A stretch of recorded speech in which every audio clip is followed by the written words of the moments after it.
Hi friends, രാവിലെ 7 മണിക്ക് പറഞ്ഞിട്ടുന്ന ബ്രേക്ക്ഫാസ്റ്റിന് വേണ്ടി വെളുപ്പിന് 5:30 സൂര്യനെയും കാത്തിരുന്ന എന്നെ ഒന്ന് ചവിട്ടി എണീപ്പിച്ചിട്ട് സൂര്യൻ്റെ തലയും വെച്ചുകൊണ്ട് ഈ പുഞ്ചിരിക്കുന്ന ഈജിപ്ഷ്യരും മാമൻ്റെ കൂടെ ഞാൻ പറഞ്ഞു ഇപ്പം ശരിയാക്കി തരാം. ഇതാണ് ഞങ്ങളുടെ ഹോട്ടലിലെ നിലവറ കലവറ വാചകപ്പര അല്ല പ്രഭാത ഭക്ഷണം കൊടുക്കുന്ന സ്ഥലം. ആലിബാബയും 41 കള്ളന്മാരും എന്ന് പറയുമ്പോൾ ഇന്ന് മുട്ടയെണ്ണനും 11 പേര് മാത്രമേ ഫുഡ് കഴിക്കാനുള്ളൂ. അതുകൊണ്ട് തന്നെ ഇന്ന് ഒരുപാട് ഐറ്റംസ് ഒന്നും കാണൂല. ഞാൻ ഈ കർട്ടൻ വലിച്ച് ഓപ്പൺ ആക്കിയിട്ടിട്ട് ഫുഡ് കഴിക്കാൻ ഇരുന്ന് കഴിഞ്ഞാൽ പ്രകൃതി രമണീയം ആസ്വദിക്കാം, വഴിയെ പോകുന്ന വണ്ടികളിലോട്ട് വായി നോക്കാം.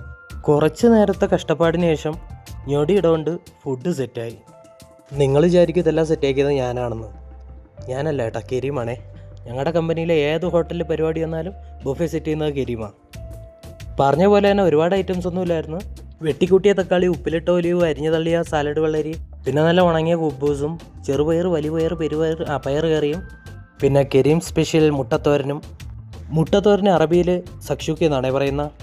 പിന്നെ പുഴുങ്ങിയ മുട്ടയും സോസേജ് കറിയും ഉണ്ടായിരുന്നു. അങ്ങനെ ഞങ്ങൾ മുട്ടയെണ്ണനെ വിളിച്ച് മുട്ടയെണ്ണം വന്ന് ഫുഡും തട്ടിയിട്ട് പോയി. ഞാനും പോകുന്നു. വീഡിയോ ഇഷ്ടപ്പെട്ടാൽ ലൈക്ക് ചെയ്യണേ.